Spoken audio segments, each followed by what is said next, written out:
कोलकाता में trainee doctor के साथ हुए दुष्कर्म और हत्या की जांच अब सीबीआई के हाथों में है, लेकिन सवाल अभी वही है कि 9 अगस्त को जो उस ट्रेनी डॉक्टर के साथ हुआ, क्या वो सिर्फ किसी एक व्यक्ति का ही काम था। आरोपी संजय रॉय को गिरफ्तार तो कर लिया गया था, लेकिन ये ममता सरकार और उनकी पुलिस पर लगातार सवाल उठाए जा रहे हैं कि इस मामले में क्या कोई और भी शामिल है जिनको बचाने की कोशिश की जा रही है। डॉक्टर के पिता की तरफ से ये कहा जा रहा है कि जिस तरह का ये अपराध था, उसके साथ जो दुष्कर्म हुआ फिर हत्या हुई, उसमें और भी लोगों के शामिल होने की संभावनाएं हैं। बताया जा रहा है कि डॉक्टर की एक डायरी से कई बड़े खुलासे हो सकते हैं। क्या है इस मामले में बड़ा अपडेट, जानते हैं इस वीडियो में। मेरा नाम है सैयद सोमान, आप देख रहे हैं स्विच। कोलकाता पुलिस और ममता सरकार पर लगातार विपक्ष सवाल उठा रही है। अब एक डायरी को लेकर नई बात सामने निकल कर आई है। 31 साल की ट्रेनी डॉक्टर जो अपनी शिफ्ट को पूरा कर रही थी, उसके साथ दुष्कर्म होता है और बेरहमी से उसकी हत्या कर दी जाती है। अब इस मामले की जांच जब सीबीआई कर रही है तो एक डायरी के पन्ने ने अब यहां पर बड़ा सस्पेंस बढ़ा दिया है।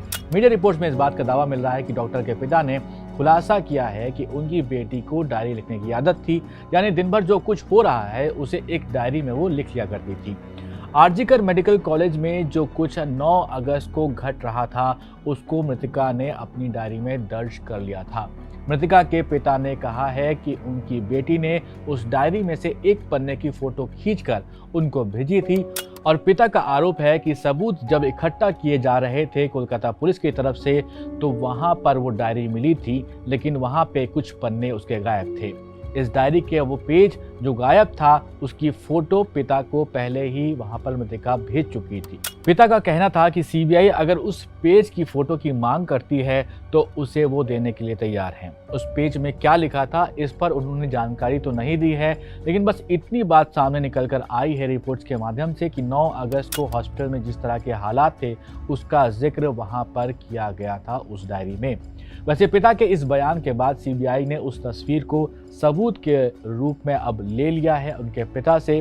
देश भर में डॉक्टर्स की तरफ से उनकी सुरक्षा को लेकर प्रोटेस्ट अभी भी जारी हैं। डिमांड है कि prevention of violence against health care professionals and clinical establishment bill 2022 को लागू किया जाए। वैसे यहाँ पर बता दें कि 19 अगस्त को केंद्र सरकार ने कहा कि जितने भी यूनियन गवर्नमेंट हॉस्पिटल्स हैं, उनकी अब सुरक्षा को 25% और ज़्यादा बढ़ा दिया जाना चाहिए।